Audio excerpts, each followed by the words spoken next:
Hoy tenemos que escuchar las palabras de Jesús.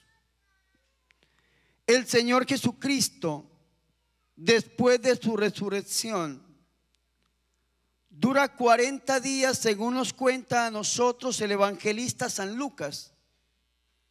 40 días con sus apóstoles. Antes de la resurrección, el Señor Jesucristo se aparecía y estaba con ellos, compartía los días sábados. Como buen judío entraba en la sinagoga a predicar y a proclamar. Llegaba al templo.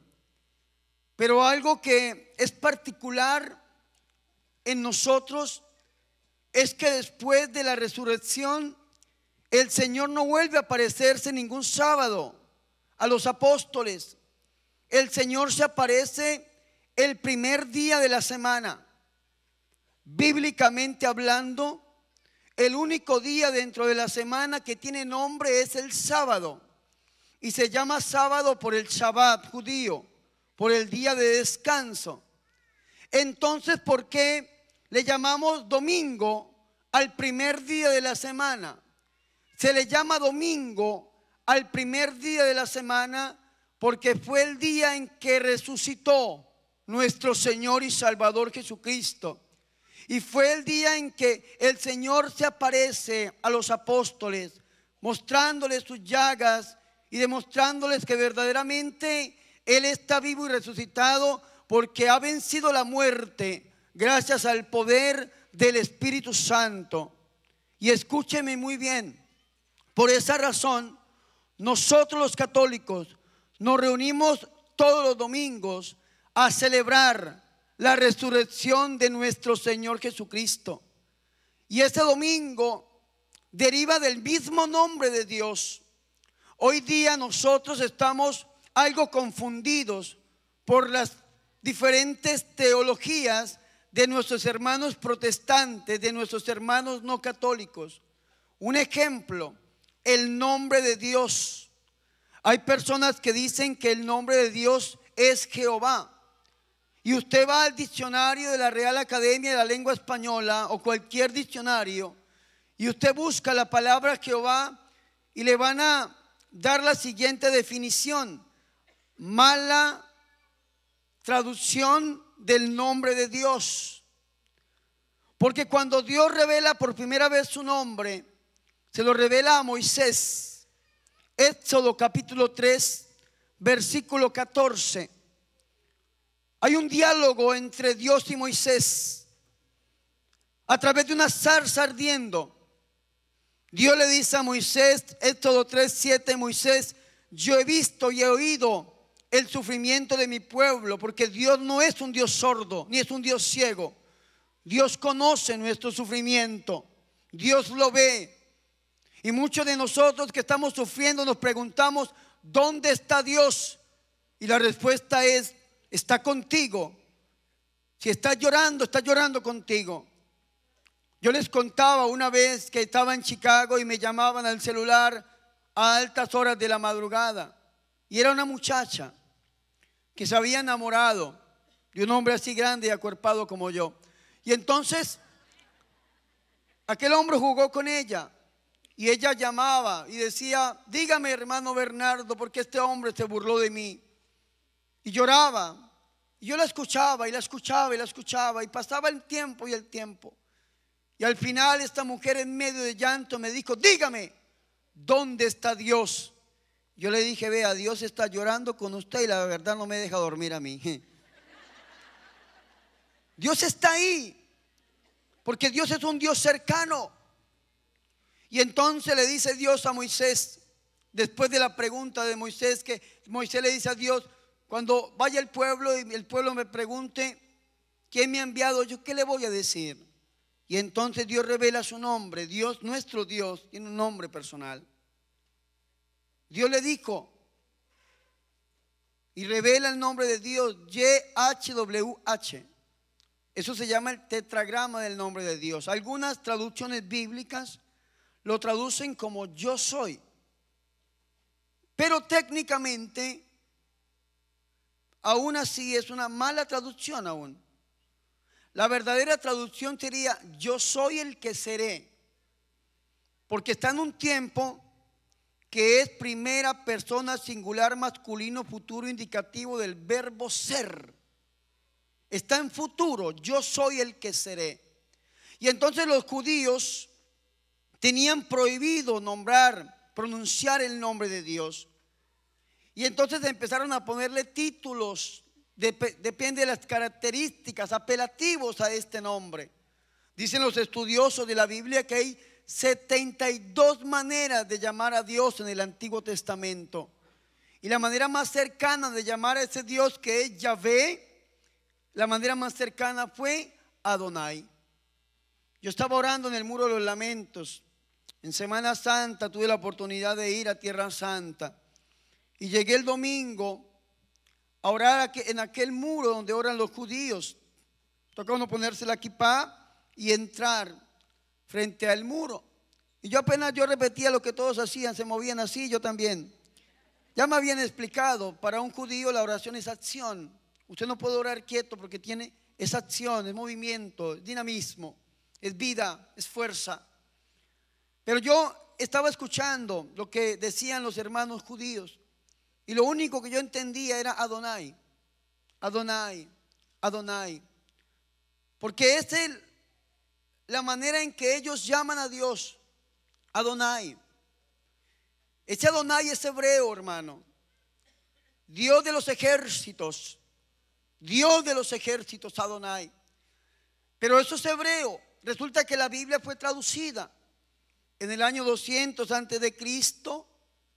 Cuando Alejandro Magno murió en el 323, sus dos generales, los Seleucidas y los Ptolomeos, se dividieron ese reino. Unos tomaron el norte, otros tomaron el sur. Los que tomaron el sur eran muy amigos de los judíos, digámoslo así, los dejaban profesar su fe. Pero los judíos habían, hermanos, salido de un exilio de la Babilonia y después con los persas, habían perdido la lengua algunos, no hablaban hebreo, hablaban griego. Y entonces, por allá en Alejandría, en Egipto, sobre el año 200 antes de Cristo, permitieron hacer una traducción de la Biblia. Y ese nombre de Dios, Adonai, lo tradujeron como Kyrios, Kyrios. Resulta que el tiempo pasó, vino Jesucristo, estaba el Imperio Romano, la época de Jesús era una época greco-romana. Y algo que es muy particular de los imperios es que prohibían la lengua antigua y marcaban la suya. Los romanos dejaron su lengua, el latín. Y entonces la gente dejó de hablar griego. El Nuevo Testamento está escrito en griego. Y empezaron a hablar latín. Y entonces, ¿qué le tocó hacer a la gente que no entendía el griego? ¿Qué le tocó hacer? Una traducción. ¿Quién tradujo la famosa Vulgata? Un santo católico llamado San Jerónimo. San Jerónimo. Si hoy en día los pastores protestantes y los hermanos no católicos cargan la Biblia donde sea, debajo del brazo, donde sea, en la mano, en la mochila, es porque un católico llamado San Jerónimo se las tradujo, hermanos. Y San Jerónimo traduce el nombre de Dios, Kyrios, como Dominus, Dominus. Y por esa razón es que el domingo se llama domingo. El domingo se llama domingo porque significa Dominus Dei, día del Señor. Y si un hermano no católico le dice domingo al domingo, esto es una palabra católica. Es una palabra propuesta por un papa y por un santo en el siglo V después de Cristo. Dominus, Dominus Dei, día del Señor. Esa palabra Dominus, que es el nombre de Dios, fue traducida al castellano después de la Reforma Protestante como Señor. Por esta razón, cuando la Biblia habla de Señor, se refiere al Dominus, al Kyrios, al Adonai, al Yahvé del Antiguo Testamento. Por esta razón, cuando Santa Isabel le dice a la Virgen María: qué alegría que la madre de mi Señor venga a visitarme, le está diciendo la madre de mi Dios. Por esa razón los católicos decimos: Santa María, madre de Dios, la madre de mi Señor. Y entonces el Señor resucita y empieza a aparecerse a sus apóstoles. Dura 40 días con los apóstoles, pero el Señor tiene que cumplir con sus designios. Y entonces llega el jueves de la ascensión. El jueves pasado se celebró la ascensión del Señor. Pero por motivos pastorales, las conferencias episcopales de cada país corren esta solemnidad para el domingo más cercano, porque muchos no fueron el jueves y entonces se pierde esa solemnidad. Entonces la acercan al domingo, como hoy. Hoy estamos celebrando la ascensión del Señor.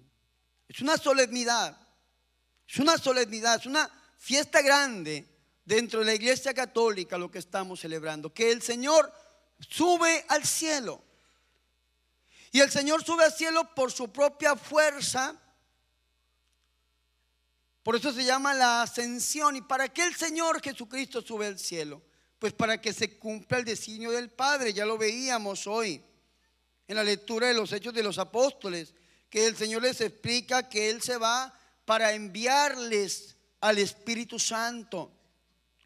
Para enviarles al Espíritu Santo. Y aquí me detengo un momento en una homilía de un santo que se llama San Juan Crisóstomo, donde dice que los apóstoles vivieron 9 días sin Dios.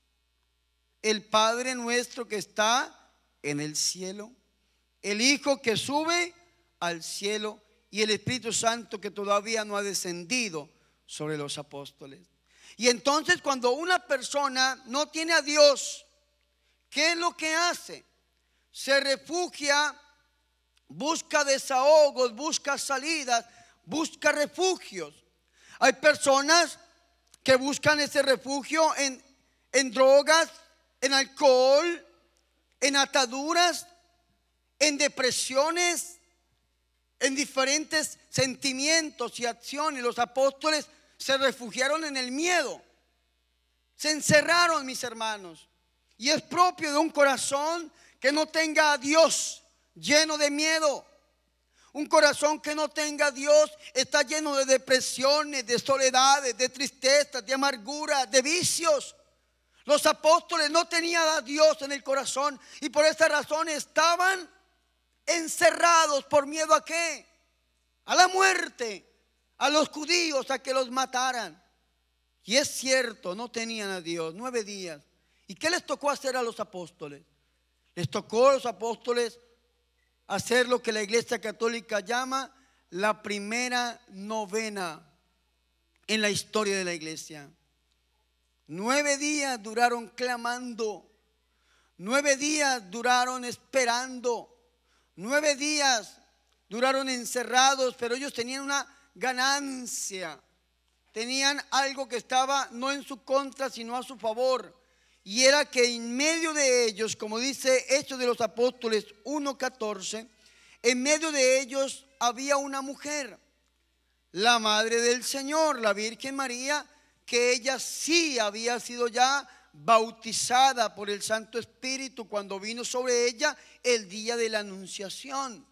Y entonces ella tenía la experiencia del Espíritu Santo y acompañó a los apóstoles durante esos 9 días y esperando que viniera el Santo Espíritu. La promesa de Dios que lo vamos a vivir el próximo domingo, que es el domingo de Pentecostés, que voy a estar con ustedes, no me acuerdo dónde, pero sé que voy a estar por ahí celebrando el domingo de Pentecostés.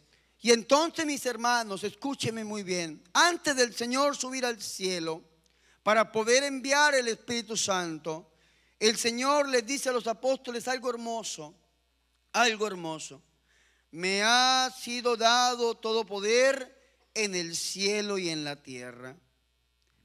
Y entonces el Señor, que tiene todo el poder, pone los ojos sobre estos apóstoles y los envía.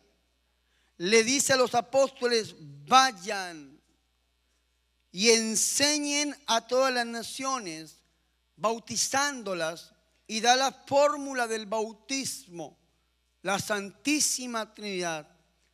Alguna persona que diga: Padre, es que la Santísima Trinidad no existe porque no está en la Biblia. Aquí está, San Mateo 28:19. Dice el Señor: bautizándolas en el nombre del Padre y del Hijo y del Espíritu Santo. El bautismo es en el nombre de nuestro Dios, que, como dice el dogma trinitario, son tres personas distintas, pero un solo Dios verdadero. Amén. Dale un fuerte aplauso al Señor por su amor y su misericordia. Pero no solamente el Señor le dice vaya, sino que el Señor les da una orden, enseñándoles a cumplir todo cuanto he mandado. Y da una promesa que se cumple en la Iglesia Católica todos los días. Y el Señor dice: y sepan que yo estaré con ustedes todos los días hasta el fin del mundo. No solo de una manera espiritual. El Señor está con nosotros de una manera real, en la Eucaristía. A mí me marcó mucho una pregunta que me hizo un profesor de liturgia en la universidad. Me dijo: Bernardo, ¿tú a cuántas misas has ido en tu vida? Y yo empecé a hacer cuentas desde que me había convertido a la Iglesia Católica. Empecé a hacer cuentas desde el 2014, especialmente desde aquel 21 de enero del 2004 que entré a la comunidad de los misioneros marianos. Le di una cifra al padre, X o Y cantidad, y soltó la risa. Me dice: Bernardo, tú solamente has ido a una misa en tu vida. Yo le dije: ¿y por qué, padre? Me dice: porque en la Iglesia Católica solamente hay una misa, y fue la misa que celebró Jesús aquel Jueves Santo, y que ese mismo sacrificio se repite todos los días en todos los altares de la Santa Iglesia Católica. Y cada vez que un sacerdote debidamente ordenado y con sus facultades preside la Eucaristía, se hace realmente presente Jesús, y es su cuerpo, sangre, alma y divinidad sobre el altar, y el Señor se queda en el pan hecho carne para que nosotros lo podamos comer y nos alimentemos de su cuerpo y de su sangre. Aleluya. Dale un fuerte aplauso al Señor. Vea lo bonito que es nuestro Dios. Cumple con su promesa. Él resucitó, y resucitado se queda en este pan. Eso es algo hermoso. Eso es algo hermoso. Y debemos alimentarnos de Él para que algún día podamos estar con Él allá. Si ustedes escucharon el salmo que se cantó hoy de una manera hermosa, interpretada por este niño, un prodigio, ya cantara uno así. ¡Oh!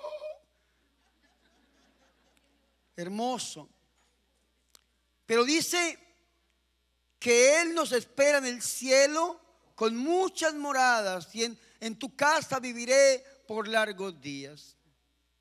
En tu casa viviré por largos días. El Señor sube al cielo, y Él ya lo dijo antes: voy a prepararles una morada.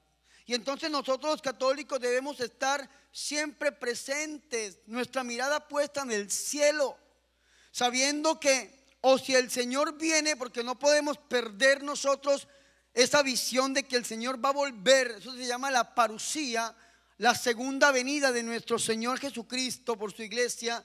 O sea, que el Señor venga por su iglesia hoy o mañana, o cuando Dios lo tenga presupuestado. O sea, que nosotros partamos a la casa del Padre. Tenemos que alimentarnos de este banquete que el Señor nos dejó. Y para poder alimentarnos de este banquete que el Señor nos dejó, San Pablo nos enseña que tenemos que hacer un discernimiento.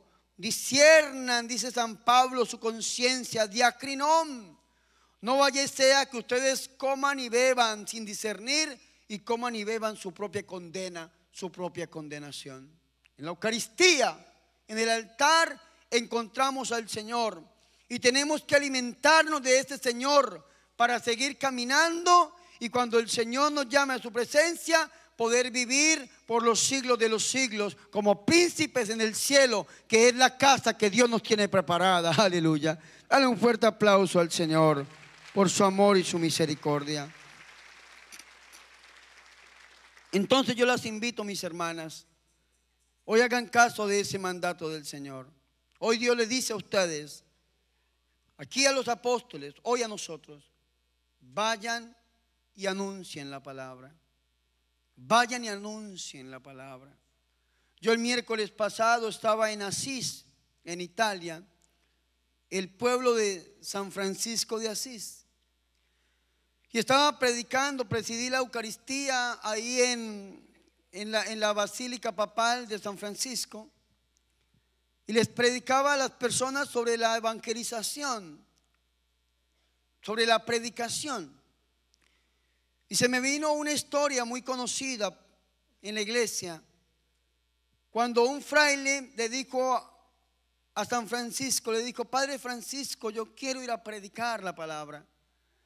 Y entonces San Francisco se alistó, le dijo: vamos a predicar. Y fueron a caminar por todo Asís. Y alrededor se duraron todo el día caminando y volvieron en la tarde a su convento.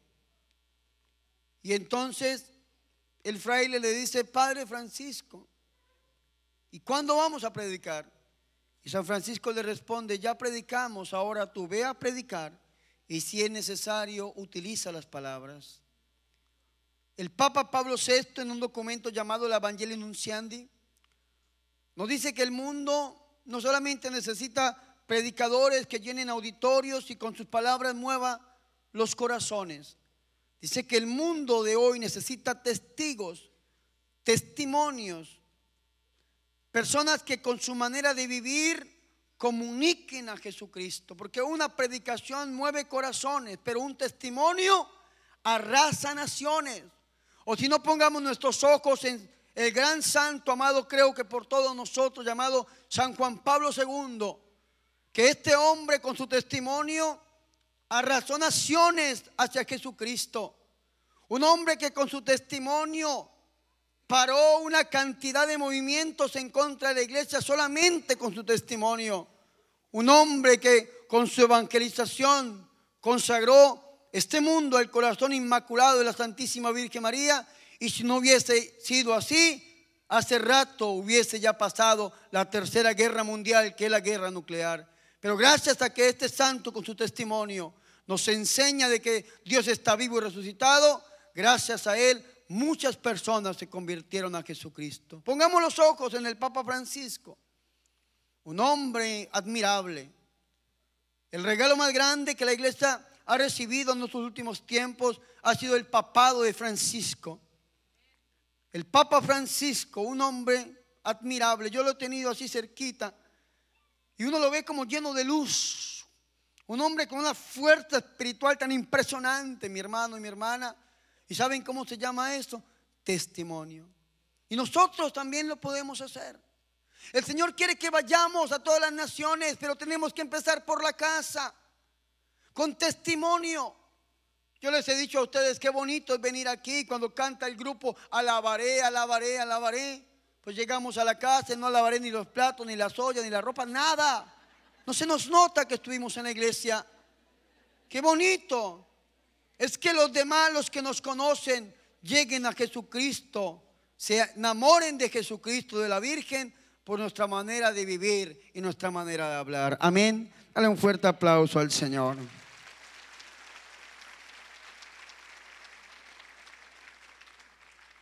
Cuando el Espíritu Santo venga sobre ustedes, serán mis testigos, dice el Señor. La palabra testigo viene de mártir, mártir, testigo. Y nosotros todos somos testigos en su mayoría, porque no solamente fuimos bautizados, sino confirmados en la iglesia para ser testigos, para ser testimonios de Jesucristo. Por eso, mujeres, ustedes que van a salir de este lugar y se van a encontrar con su realidad, no se dejen robar lo que han recibido acá. Tal vez usted va a llegar a su casa y se va a encontrar con algo que no esperaba. Tal vez se va a encontrar con un problema. Tal vez se va a encontrar con un esposo o una esposa que está malhumorado, con unos hijos que están rebeldes y le van a tratar de hacer perder la paz. No se deje robar la paz. Es más, yo siempre que se termina un retiro les doy un consejo a las personas. Por hoy no prendan el televisor, mujeres. No llegue a prender el televisor, no vaya a ser que se encuentre con una figura así como la mía y entonces no prenda el televisor, mejor enciérrese un momentico en Dios y váyase con el corazón muy abierto de que tal vez el demonio va a mover lo que sea para que usted pierda la paz. Mejor que usted llegue a su casa y llegue bendiciendo y continúe bendiciendo. Y entonces se van a preguntar, ¿y qué le pasó a mi mamá que llegó diferente? ¿Qué le pasó a mi papá que hoy no quiere pelear? ¿Qué le pasó? Y tal vez la respuesta lo lleve a un encuentro personal con Jesús de Nazaret. Amén. Dale un fuerte aplauso al Señor.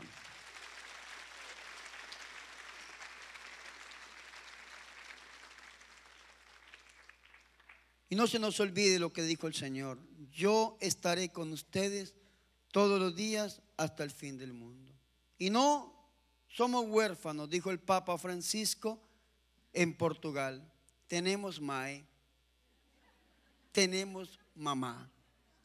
La Virgen María está con nosotros y hoy nos repite también, como le repitió de San Juan Diego: ¿acaso no estoy yo aquí, que soy tu madre?